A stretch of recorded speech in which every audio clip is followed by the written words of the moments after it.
नमस्कार। Learn with us में आपका स्वागत है। आज है दिनांक 1 फरवरी 2024। देखते हैं आज की करंट अफेयर तथा इससे बनने वाले महत्वपूर्ण प्रश्न। प्रत्येक प्रश्न के बारे में इम्पोर्टेंट फैक्ट भी जानेंगे, तो वीडियो को अंत तक देखें। वीडियो पसंद आए तो लाइक शेयर करें और चैनल पर नए हैं तो चैनल को सब्सक्राइब करें। देखते हैं आज का पहला प्रश्न।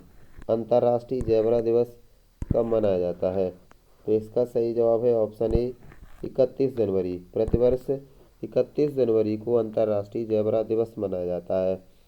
बात करें इसके उद्देश्य की, तो इसका उद्देश्य ज़ेबरा के बारे में जागरूकता बढ़ाना और उनके संरक्षण के लिए समर्थन जुटाना है। यह दिन जंगल में ज़ेबरा के सामने आने वाले खतरों को उजागर करने के लिए महत्वपूर्ण है। बात करें 30 जनवरी की, तो 30 जनवरी को शहीद दिवस मनाया जाता है तथा 29 जनवरी को राष्ट्रीय समाचार पत्र दिवस मनाया जाता है तथा 28 जनवरी को डेटा गोपनीयता दिवस मनाया जाता है। अगला प्रश्न, हाल ही में किस देश में प्रतीकात्मक अशोक स्तंभ की आधारशिला रखी गई है? तो इसका सही जवाब है ऑप्शन ए श्रीलंका। अभी हाल ही में श्रीलंका में भारतीय उच्चायुक्त संतोष झा के द्वारा एक प्रतीकात्मक अशोक स्तंभ की आधारशिला रखी है।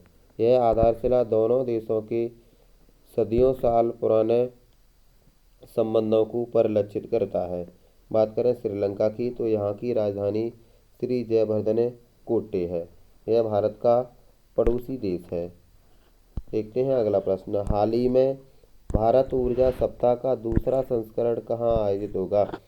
तो इसका सही जवाब है ऑप्शन सी गोवा में। अभी हाल ही में 6 से 9 फरवरी के बीच भारत ऊर्जा सप्ताह का आयोजन होगा, जो कि इसका दूसरा संस्करण है।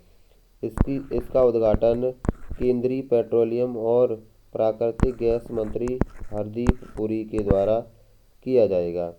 बात करें इसमें तो 17 देश शामिल होंगे। इसमें महत्वपूर्ण जर्मनी, कनाडा, रूस, नीदरलैंड, यूके तथा यूएसए अपने मंडप स्थापित करेंगे। देखते हैं अगला प्रश्न। हाल ही में कौन सा देश अमीराती दिरहम, भारतीय रुपया और हांगकांग के डॉलर में बॉन्ड जारी करने की संभावना पर विचार कर रहा है? तो इसका सही जवाब है ऑप्शन बी मिस्र। अभी हाल ही में मिस्र अपने देश में वित्तीय समावेशन को तथा अपनी मुद्रा को बढ़ावा देने के लिए एक बॉन्ड जारी करेगा, जो कि 3 देशों की मुद्राओं पर आधारित होगा। बात करें मिस्र की, तो यहाँ की राजधानी काहिरा है तथा दुनिया की सबसे लंबी नदी नील नदी मिस्र से होकर बहती है। देखते हैं अगला प्रश्न। हाल ही में भारत सरकार ने 16वें वित्त आयोग के 4 सदस्यों की नियुक्ति की है। ये कौन है? तो इसका सही जवाब है ऑप्शन ई ये सभी। अजय नारायण झा, सौम्यकांत घोष, एनी जॉर्ज मैथ्यू, निरंजन राजाध्यक्ष को अभी हाल ही में वित्त आयोग के 4 सदस्यों के रूप में नियुक्त किया गया है। 16वें वित्त आयोग के अध्यक्ष अरविंद पनगड़िया हैं। देखते हैं अगला प्रश्न। हाल ही में झारखंड का नया मुख्यमंत्री किसे नियुक्त किया गया है? तो इसका सही जवाब है ऑप्शन बी चंपई सोरेन। अभी हाल ही में परिवहन मंत्री चंपई सोरेन को हेमंत सोरेन के स्थान पर नया मुख्यमंत्री बनाया है। हेमंत सोरेन ने अभी हाल ही में इस्तीफा दे दिया है। बात करें सीपी राधाकृष्णन की, तो झारखंड के राज्यपाल सीपी राधाकृष्णन है। झारखंड की राजधानी रांची है। देखते हैं अगला प्रश्न। हाल ही में होने वाले खेलो इंडिया शीतकालीन खेलों के चौथे संस्करण की मेजबानी कौन कर रहा है? तो इसका सही जवाब है ऑप्शन बी लद्दाख। अभी हाल ही में लद्दाख के लेह में चौथे खेलो इंडिया शीतकालीन खेलों का शुभारंभ हो रहा है, जो कि 2 से 6 फरवरी के बीच होगा। यह 2 भागों में खेले जाएंगे। पहले भाग की मेजबानी लद्दाख तथा दूसरे भाग की मेजबानी जम्मू कश्मीर कर रहा है। देखते हैं अगला प्रश्न। हाल ही में भारत ने रामसर सूची में कितनी और आर्द्रभूमियों को जोड़ा है? तो इसका सही जवाब है ऑप्शन सी 5 आर्द्रभूमि। अब इसके साथ ही भारत में आर्द्रभूमियों की संख्या 80 हो गई है। अभी हाल ही में केंद्रीय पर्यावरण मंत्री भूपेंद्र यादव ने रामसर सूची के महासचिव डॉक्टर मुसुंडा मुंबा को 5 रामसर भूमि के प्रमाण पत्र सौंपे हैं। इसके साथ ही ये राम आर्द्र भूमि तमिलनाडु तथा कर्नाटक में है। बात करें रामसर आर्द्र भूमि की तो 2 फरवरी 1971 को ईरान के शहर रामसर में एक सम्मेलन हुआ था। 2 फरवरी को विश्व आर्द्र भूमि दिवस भी मनाया जाता है। देखते हैं अगला प्रश्न।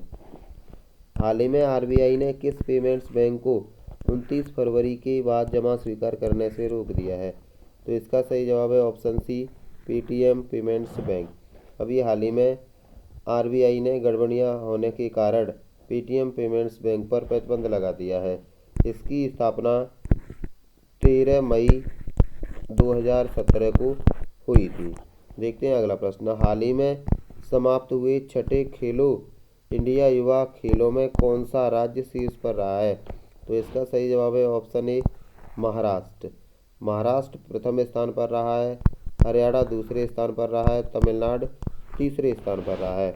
इसका समापन औपचारिक रूप से खेल मंत्री अनुराग ठाकुर के द्वारा किया गया। ये तमिलनाडु के 4 शहरों में आयोजित किए गए थे। ये सूची दी हुई है, इन्हें आप देख सकते हैं। देखते हैं अगला प्रश्न। हाल ही में सुल्तान इब्राहिम सिकंदर ने किस देश के राजा के रूप में शपथ ली है?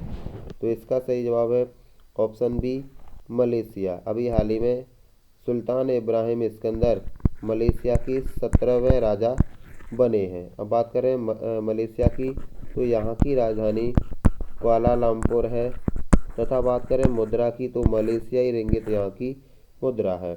अगला प्रश्न। हाल ही में किस राज्य में देश का पहला भीष्म क्यूब नामक एक अत्याधुनिक स्वदेशी मोबाइल अस्पताल स्थापित किया गया है? तो इसका सही जवाब है ऑप्शन सी, उत्तर प्रदेश। अभी हाल ही में उत्तर प्रदेश में भीष्म क्यूब नामक एक मोबाइल अस्पताल स्थापित किया गया है। बात करें उत्तर प्रदेश की तो यहाँ की राजधानी लखनऊ, यहाँ के मुख्यमंत्री योगी आदित्यनाथ तथा आनंदीबेन पटेल यहाँ की राज्यपाल है। देखते हैं अगला प्रश्न। हाल ही में किस देश के सर्वोच्च न्यायालय ने गर्भपात के अधिकार को मूल अधिकार माना है? तो इसका सही जवाब है ऑप्शन ए, अमेरिका। अभी हाल ही में अमेरिका के सर्वोच्च न्यायालय ने गर्भपात कराने के अधिकार को मूल अधिकार माना है। बात करें अमेरिका की तो भारतीय संविधान में मौलिक अधिकार अमेरिका के संविधान से लिए गए हैं। बात करें अमेरिका की राष्ट्रपति की तो जो बिडेन यहाँ के राष्ट्रपति हैं तथा वाशिंगटन डीसी यहाँ की राजधानी है। हाल ही में दुनिया का सबसे अमीर व्यक्ति कौन बना है? तो इसका सही जवाब है ऑप्शन बी, बर्नार्ड अर्नोल्ट। अभी हाल ही में LVMH कंपनी के फाउंडर तथा सबसे बड़े शेयर होल्डर बर्नार्ड अर्नोल्ट दुनिया के सबसे अमीर व्यक्ति बने हैं।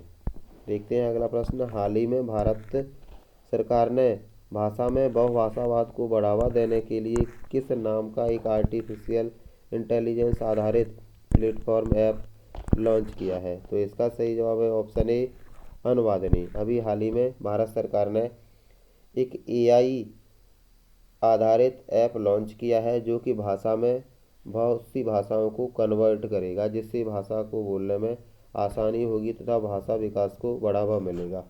निम्न में से कौन सा देश विश्व टेस्ट चैंपियनशिप 2027 के फाइनल की मेजबानी करेगा? तो सही जवाब है ऑप्शन बी, इंग्लैंड। यह इंग्लैंड विश्व टेस्ट चैंपियन 2027 की मेजबानी करेगा। अभी भारत ने 2023 में विश्व कप की मेजबानी की थी तथा 2023 का विश्व कप ऑस्ट्रेलिया ने जीता। अभी हाल ही में 2024 में अंडर 19 क्रिकेट की मेजबानी दक्षिण अफ्रीका कर रहा है।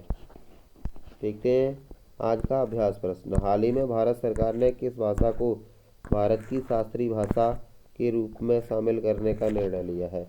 ऑप्शन दिए हुए हैं, इसका जवाब आप कमेंट बॉक्स में लिखेंगे। वीडियो पसंद आए तो लाइक, शेयर और भाई चैनल पर नए हैं तो चैनल को ज़रूर सब्सक्राइब करें। आज की वीडियो में इतना ही।